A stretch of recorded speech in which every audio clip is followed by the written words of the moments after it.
súčasnosti trpí poruchou imunitného systému každý tretí človek, pričom 70% z nich má rôzne alergické ochorenia.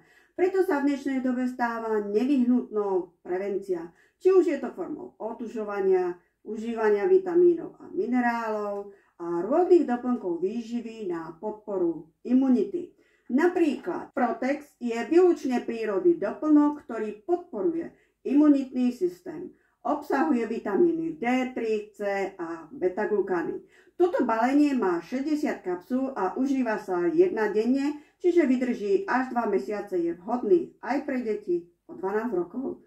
V prípade záujmu vám môžete kontaktovať napríklad aj na mailovej adrese, ktorú vidíte na obrazovke tvojastarotlivosť@gmail.com. Maloobchodná cena je 59 €, teraz u mňa so zľavou 32%, čiže 40 €. Skladá sa z 3 hlavných zložiek. Beta-glukány, ktoré sa získavajú z pekárskeho droždia, bežne ho často konzumujeme v strave a preto sú pre náš organizmus najprirodzenejšie. Vitamín C pochádza z bobúľ a ceroly, pretože obsahuje až 1500 mg vitamínu C na 100 gramov.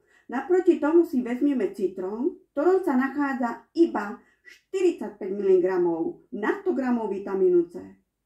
Vitamín D3 je z lišajníka, ktorého trebateľnosť je až 30 krát vyššia oproti syntetickým minerálom. Pomocné látky sú získané z ryže, kukurice a z kokosu. Každý človek má 2 imunitné systémy, vrodený a získaný. A o nich si povieme na budúce.